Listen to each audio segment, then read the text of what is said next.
va tout changer.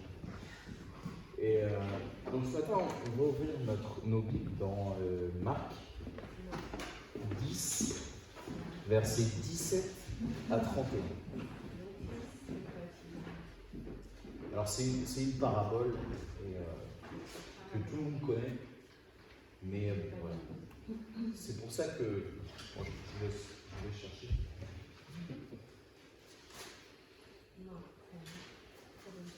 Marc 10, 17 à 31.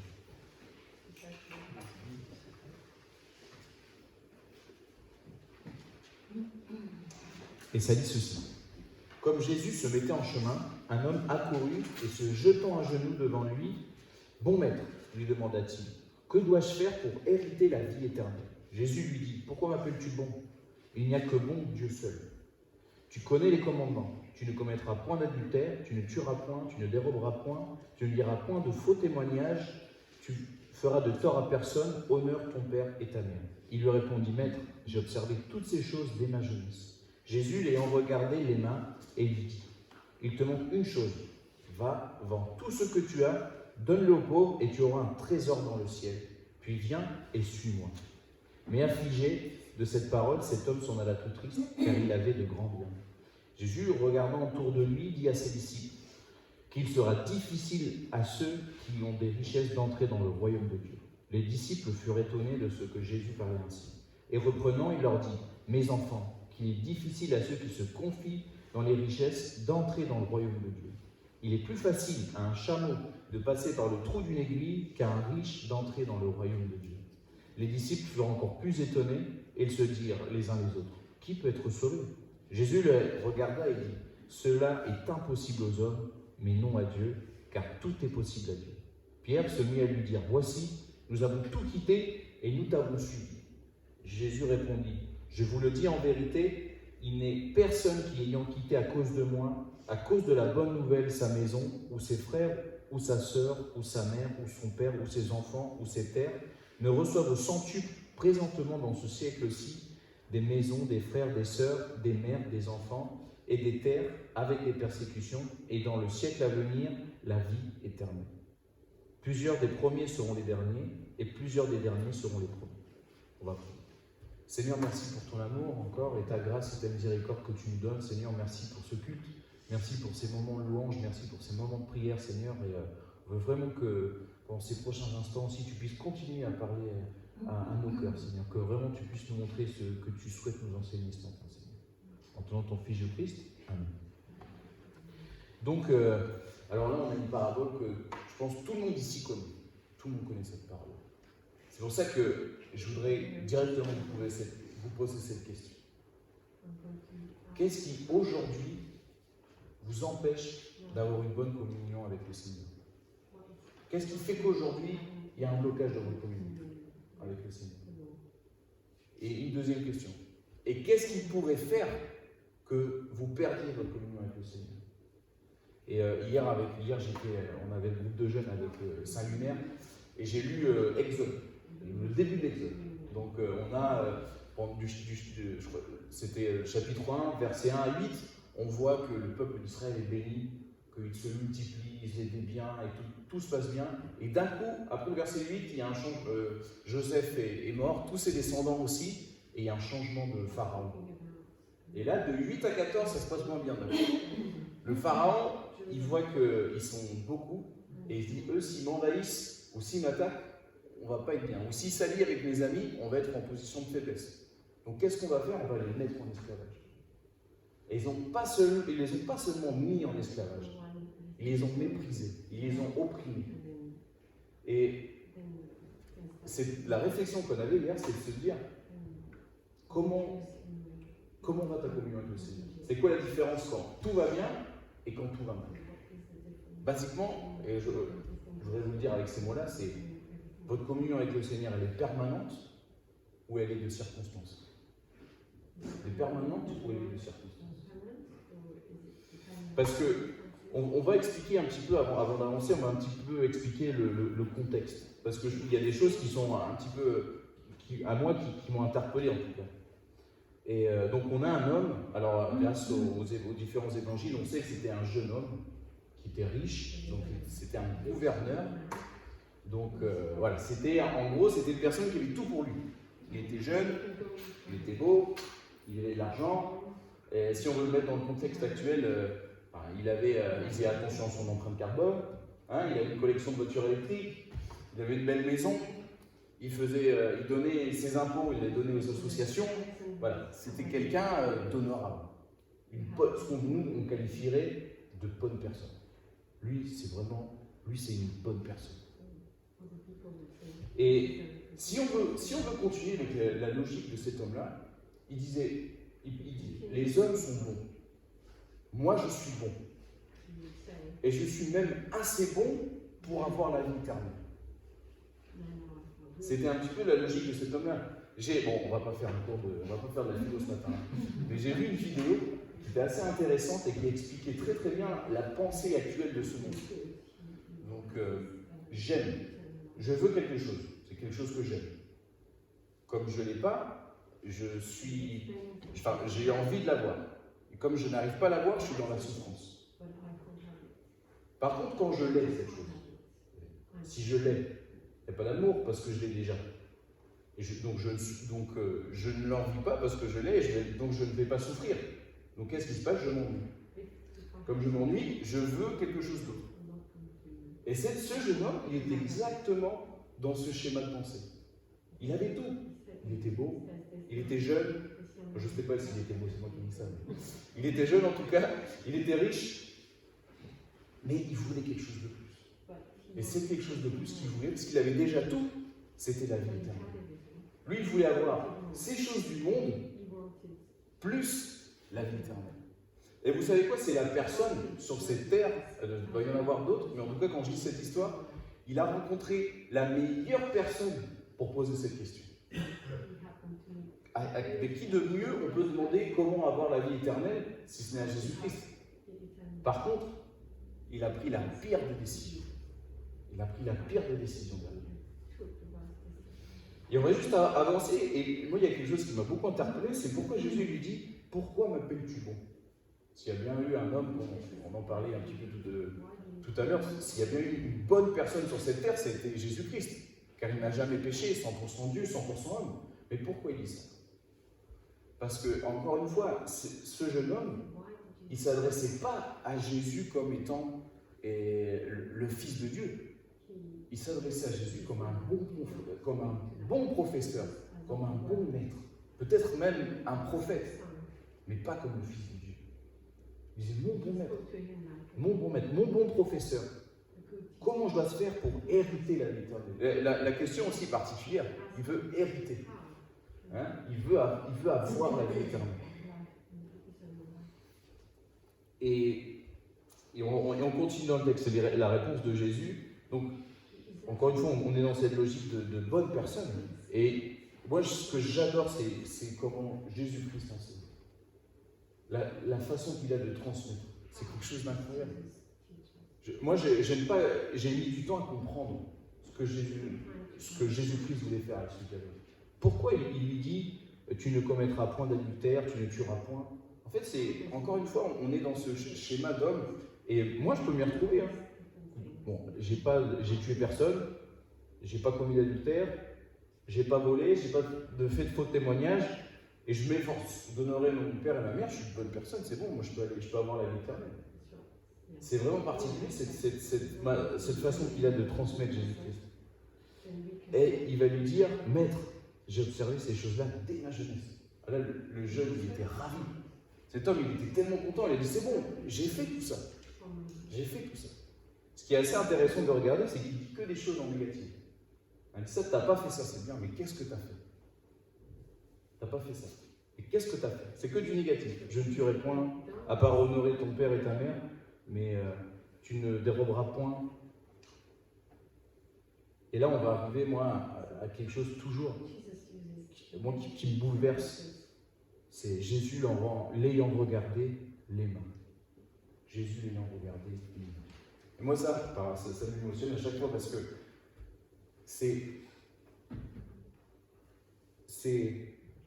enfin, moi, aujourd'hui, si on est dans ce monde actuel, on veut toujours avoir le dernier mot. On veut toujours avoir raison. Ça, c'est notre monde. Mais Jésus-Christ, lui, il ne voulait pas avoir raison. Jésus-Christ, qui voulait montrer avant tout, c'est qu'il l'aimait. C'est pour ça qu'il y a toute cette discussion. Il veut chercher à lui montrer par lui-même qu'il est dans les voies. Et c'est ça qu'il est en train de faire. Et Jésus, l'ayant regardé, il aima Jésus, il a bien vu déjà dans son cœur que ses richesses, c'était un poids, c'était quelque chose qu'il ne pouvait pas lâcher. Mais il aima. Et je pense qu'on est toujours en début d'année. Donc, et je pense que s'il y a quelque chose qu'on veut pour cette année 2022, c'est qu'on aime les autres comme Jésus-Christ les aime. Si vous voulez faire quelque chose cette année, si nous on veut faire quelque chose cette année, je le mets bien sûr pour moi aussi, que je puisse aimer les autres comme Jésus-Christ l'aime. Et je voudrais simplement qu'on puisse aller rapidement dans 1 Corinthiens 13, 1 à 7, qui nous parle de l'amour. Et quand je lis ce verset, je pense tout de suite à ça, cette façon parfaite d'aimer. Quand je parlerai les langues des hommes et des anges, si je n'ai pas l'amour, je suis un airain qui résonne ou une cymbale qui retentit. Et quand j'aurai le don des prophéties, la science de tous les mystères, de toute la connaissance, quand j'aurai même la foi jusqu'à transporter les montagnes, si je n'ai pas l'amour, je ne suis rien. Et quand je distribuerai tous mes biens pour la nourriture des pauvres, et quand je livrerai même mon corps pour être brûlé, si je n'ai pas l'amour, cela ne me sert à rien. L'amour est patient, il est plein de bonté, l'amour n'est point envieux, l'amour ne se vante point, il n'en s'enfle point d'orgueil, il ne fait rien de malhonnête, il ne cherche point son intérêt, il n'irrite point, il ne soupçonne point le mal, il ne se réjouit point de l'injustice, mais se réjouit dans la vérité. Il excuse tout, il croit tout, il espère tout, il supporte tout. Et ça, moi, c'est cet amour que vraiment qu'on doit avoir les uns pour les autres. Cet amour que Jésus-Christ, il a eu pour nous jusqu'à mourir à la croix. Et moi, ça bouleverse toujours parce que Jésus-Christ, il aurait pu lui dire, tu es dans l'erreur, tu te trompes, ton péché t'empêche d'aller dans le ciel. Mais c'est pas du tout ça. Et lui, que ce jeune il puisse se montrer, qu'il puisse se rendre compte de son péché. Et on voit que cet homme ne peut pas lâcher ses richesses. C'est trop dur pour lui. Donc, il y a ensuite cet homme qui disparaît, et on voit que Jésus-Christ, il veut parler qu'à ses disciples. Il va dire cette phrase, « Qu'il sera difficile à ceux qui ont des richesses d'entrer dans le royaume de Dieu ?» Et si les disciples ils étaient étonnés, c'est parce que dans la culture de l'époque, avoir des richesses, c'était être béni par Dieu. C'était justement le fait de prospérer, c'était montrer que Dieu te bénit. Donc si Dieu te bénit, c'est que Dieu, tu vas aller au ciel, tu vas avoir la vie éternelle parce que Dieu est en train de te bénir. Donc pour eux, il y avait un décalage énorme. Quelqu'un qui n'est pas béni, c'est quelqu'un de pauvre, c'est quelqu'un que Dieu ne veut pas, que quelqu'un rejette. Donc ils avaient encore cette culture, malgré qu'ils étaient avec Jésus-Christ, ils avaient encore cette culture qui était bien sûr bien présente. Donc les disciples, ils ont été étonnés, et il va reformuler, il va dire « Mes enfants, qu'il est difficile à ceux qui se confient dans les richesses d'entrer dans le royaume de Dieu. » Alors moi, ce que j'aime beaucoup avec les richesses, c'est que c'est quelque chose qui est très subjectif.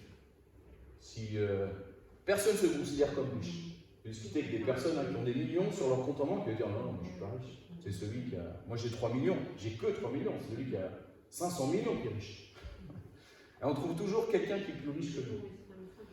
Et je pense que le matérialisme, et c'est quelque chose qui peut mettre un frein à notre communion avec le Seigneur. Pourquoi? Parce que avec l'argent, on peut solutionner beaucoup de problèmes. On peut solutionner beaucoup de problèmes. Mais le problème, c'est que quand je solutionne comme ça, j'oublie souvent que la provision, elle vient du Seigneur. En premier, ça vient du Seigneur. Tout vient du Seigneur. Le Seigneur, par moment, il nous donne, par grâce, par moment, il nous donne le travail pour pouvoir avoir son âme. Il y a toujours deux façons de pouvoir pourvoir. Mais la richesse peut vraiment, enfin, le matérialisme et le fait d'être confortable peut vraiment mettre un frein à notre communion et notre service au Seigneur. Ça, c'est sûr, et ça, c'est toujours quelque chose auquel je dois être attentif. Et c'est marrant parce que j'avais fait aussi ce texte-là avec les jeunes, et quand j'ai lu ça, ils étaient... Je dis non, moi je ne serais pas capable de faire ça. Pour beaucoup, ils disaient ça. Mais dans leur honnêteté, je leur remercie tellement d'être honnêtes. Et c'est tellement difficile. C'est tellement difficile. Et ce suis-moi du Seigneur, c'est tellement difficile. On peut. D'ailleurs, Pierre, il était très très content de dire: ah non, moi je l'ai fait, mon Seigneur. Moi j'ai laissé ma barque et mon filet. Là, il lui a dit: moi je t'ai suivi. Nous on t'a suivi. Et je voudrais simplement rappeler de ce que des fois veut dire suivre le Seigneur. Ne croyez pas, c'est dans Matthieu, je suis désolé, je n'ai pas la référence, mais ça dit: ne croyez pas que je suis venu apporter la paix sur la terre. Je ne suis pas venu pour apporter la paix, mais l'épée. Car je suis venu mettre la division entre l'homme et son père, entre la fille et sa mère, entre la belle-fille et sa belle-mère. Et on l'aura pour ennemi les membres de sa famille. Celui qui aime son père ou sa mère plus que moi n'est pas digne de moi. Celui qui aime son fils ou sa fille plus que moi n'est pas digne de moi. Celui qui ne prend pas sa croix et ne me suit pas n'est pas digne de moi. Celui qui conservera sa vie la perdra, celui qui perdra sa vie à cause de moi la retrouvera. Ça, c'est ce que signifie suivre Dieu. C'est fort. Et à aucun moment, c'est facile. Cet homme, c'était ses richesses. Mais moi, quand je lis ce texte, et je dis celui qui aime plus sa fille, ou son époux, ou son épouse, c'est quelque chose qui est une confiance dans le Seigneur qui est tellement grande, et un pas tellement difficile à faire, mais je pense que c'est un pas qui se fait au quotidien. C'est quelque chose qui se fait, c'est pas quelque chose que je fais une seule fois, c'est une vie, c'est un processus où je veux arriver de pouvoir dire: Seigneur, je t'aime plus que toute autre chose que j'ai dans ce monde, inclus les membres de ma famille. D'ailleurs, je t'aime tellement que je veux préserver les membres de ma famille, parce que c'est ce que tu me demandes de faire, bien sûr. Mais ce suis-moi, c'est pas quelque chose qui est facile. Luc 9, 23, si quelqu'un veut être mon disciple, qu'il se renonce à lui-même, qu'il s'arche de sa croix et qu'il me suive. Qu'il me suive. Et il va avoir aussi cette expression qu'il est plus facile à un chameau de passer par le trou d'une aiguille qu'à un riche d'entrer dans le royaume de Dieu. Alors j'étais assez étonné de voir qu'il y a beaucoup de débats sur cette phrase que Jésus-Christ a dit.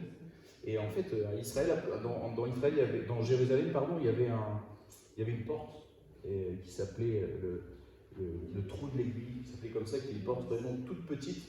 Alors Jésus aurait fait référence à ça pour qu'un chameau puisse passer par cette petite porte, c'était quasiment impossible.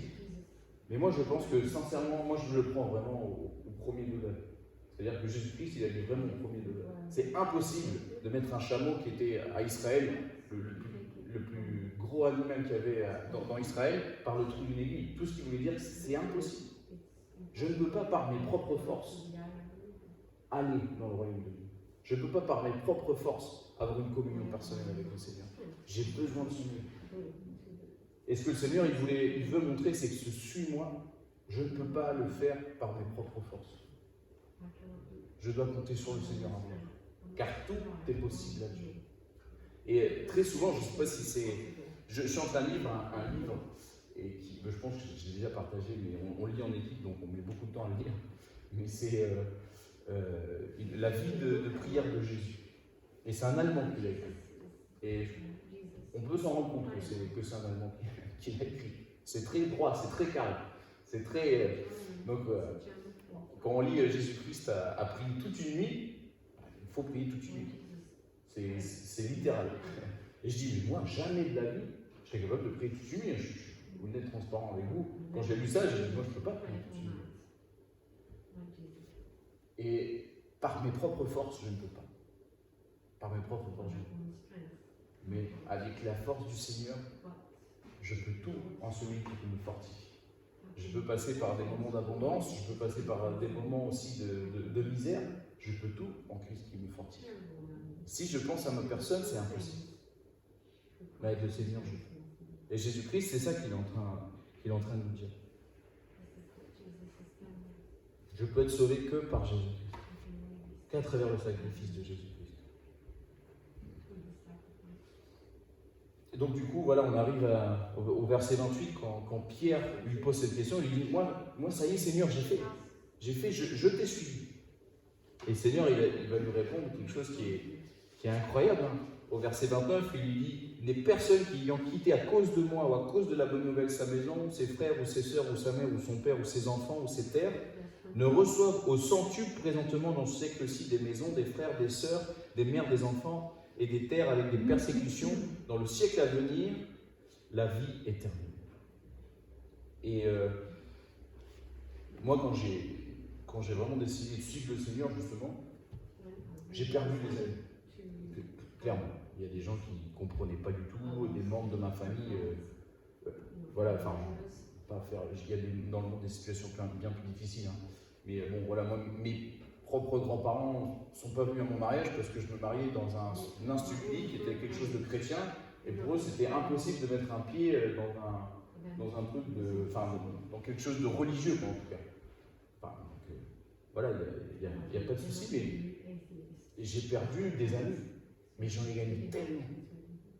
Des amis à travers le monde. Quand je dis au centuple, je suis parti en Argentine, voilà, c'est le Seigneur qui a décidé ainsi, et j'ai eu des amis partout dans le monde, parce que dans ma classe, il y avait on était 230, et j'ai fait des connaissances et vraiment des fortes amitiés de personnes qui sont aujourd'hui partout dans le monde.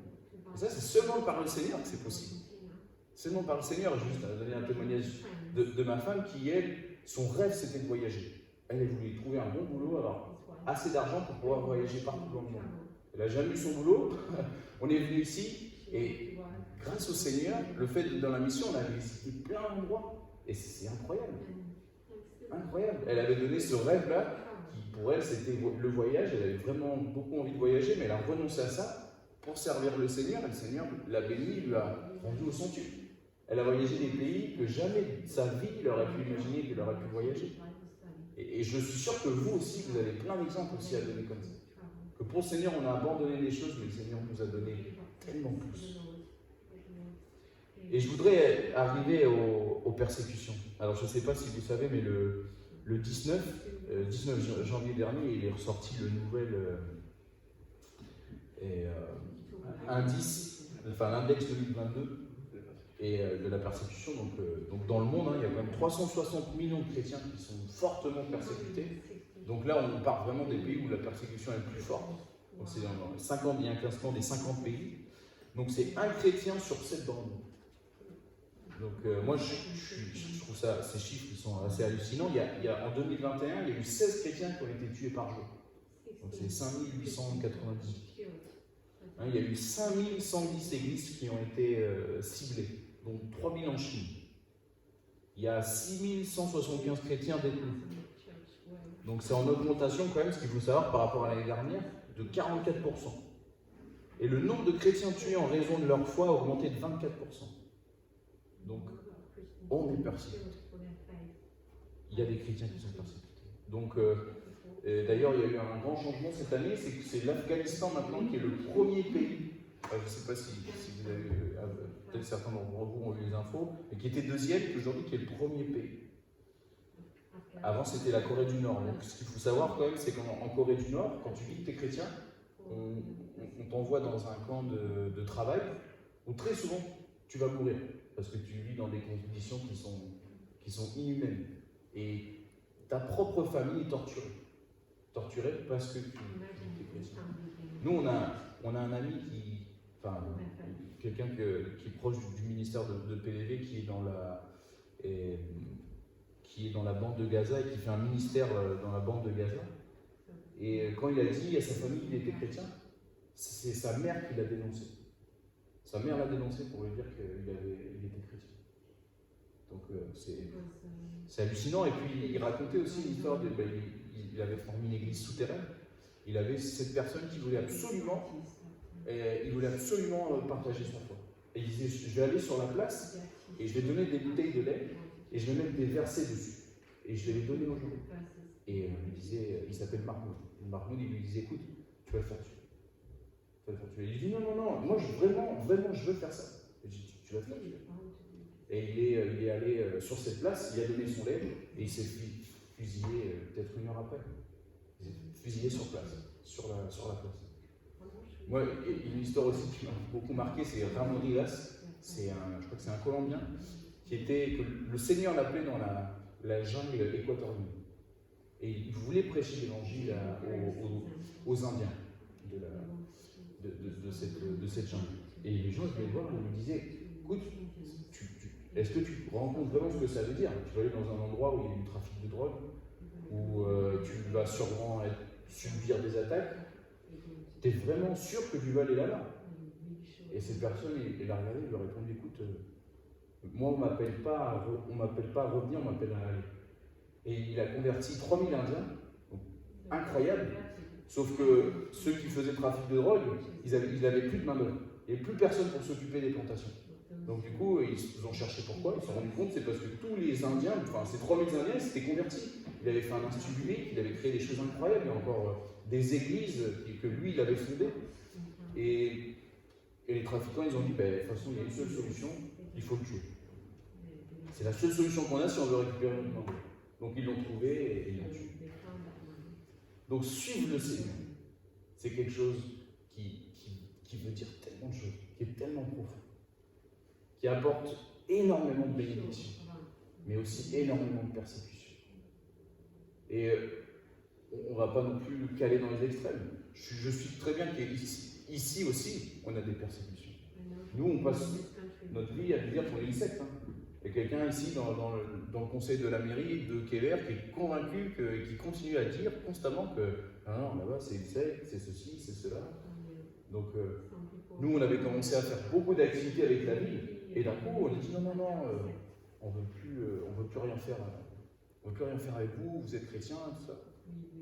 Donc on subit des persécutions qui sont peut-être moins, mais il y en a. Il y a de la discrimination. Donc ce que je veux surtout pas dire, c'est que la persécution n'est qu'ailleurs. Non, la persécution, on la vit aussi ici. On la vit aussi au quotidien, dans votre travail, j'en suis sûr. Des fois, on est méprisé parce que nous, on est chrétiens. Et ma grand-mère, qui a travaillé toute sa vie dans l'enseignement, par moments, ça a été très difficile. Elle a subi beaucoup de moqueries, beaucoup de choses, parce que non, elle, c'est la chrétienne. Donc, elle était moins prise au sérieux. En plus, c'était directrice. Un peu compliqué. Mais il y a de la persécution. On a de la persécution. Mais il y a aussi des récompenses. Et moi, et vous savez, je vous partage beaucoup, mais moi, il y a cette parabole des talents. Bon serviteur fidèle, tu as fait bien. Malgré ce qu'on vit ici, comme le verset de Paul, malgré les petites souffrances qu'on vit ici, ce sera incomparable à la gloire éternelle qu'on va vivre dans le ciel. Et c'est ce que dit le Seigneur. Et dans le siècle à venir, la vie éternelle. Et malgré tout, même ici, le Seigneur nous bénit. Même ici, le Seigneur nous bénit. Merci Seigneur pour son amour, pour sa manière de nous transmettre les choses aussi, et qui fait de ce texte quelque chose de tellement actuel encore aujourd'hui. Moi, j'aurais adoré voir Jésus-Christ durant ce temps-là. Ce qu'il aurait fait avec Facebook, Instagram, avec tous les réseaux sociaux. Ça aurait été incroyable. Ça aurait été incroyable. Et pour prendre quelque chose de moderne, on doit être des followers de Jésus-Christ. Et être un follower de Jésus-Christ, c'est quelque chose qu'on fait au quotidien. C'est quelque chose qu'on suit au quotidien. Ce suis-moi, c'est des pas quotidiens qu'on est en train de faire et dans notre vie actuelle. Et il finit aussi en disant plusieurs des premiers seront les derniers et plusieurs des derniers seront les premiers. On est tous égaux. On est tous égaux. Qu'on ait fait des choses incroyables, enfin, en tout cas, aux yeux des hommes, qu'on ait fait moins, ça ne compte pas pour le Seigneur. Parce que le Seigneur, ce n'est jamais un sujet de quantité, c'est toujours un sujet de qualité.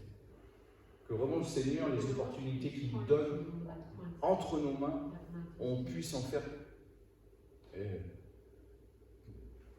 qu'on vraiment puisse saisir les opportunités que Dieu nous donne. Que vraiment on puisse continuer et se rendre compte que quoi qu'il arrive, le Seigneur il nous regarde et il nous aime. Il nous aime. Et il y aura toujours cette abondance de grâce et de miséricorde. Il y aura toujours pour nous. C'est quelque chose qui pour moi, je n'arriverai jamais à comprendre. Mais cet amour que le Seigneur nous donne. Ça me fait tout de suite penser, quand Pierre lui demande combien de fois je dois pardonner à mon frère. 7 fois 77. 7 fois 77 fois. Je crois que ça fait 394, quelque chose comme ça. Sortez un calepin commencer par personne, mais qu'on puisse toujours pardonner, comme le Seigneur, il nous pardonnera toujours sur cette voie. Et on aura toujours cet accès pour lui. Alors qu'on puisse vraiment le suivre et qu'on puisse vraiment se libérer de ces choses qui nous empêchent d'avoir une bonne communion avec le Seigneur. Je pense qu'on se connaît tous bien et on sait tous les choses qui peuvent nous faire tomber. Moi, je suis quelqu'un qui j'aime beaucoup le sport, peut-être trop. Et je sais que ça peut des fois être un obstacle à ma vie spirituelle, à ma communion avec le Seigneur. Je sais que ça, des fois, ça peut être un danger. Et je prie vraiment, je remets ça dans le Seigneur. Seigneur, montre-moi aussi d'autres choses qui pourraient m'empêcher de vivre cette foi pleinement que je dois vivre, cette relation que je dois avoir pleine avec toi. Même si chaque jour est une nouvelle opportunité. Mais Seigneur, montre-moi ce que je dois faire pour pouvoir te suivre comme toi tu veux que je le suive. Bon, si on continue avec l'exemple du vélo, il y a Jésus-Christ qui a le maillot jaune qui est devant. Et comment on veut pédaler? Est-ce qu'on veut pédaler dans sa roue pour le suivre, pour essayer de donner l'excellence chaque jour, ou alors être tranquille dans le fond du peloton? Ça, c'est un choix quotidien qu'on fait tous les jours.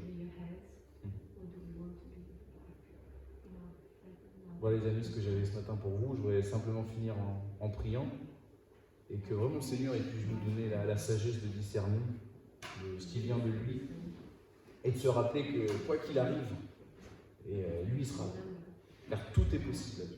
Même ce que moi j'imagine que je ne serai jamais capable de faire, une nuit de prière, on se dit c'est impossible.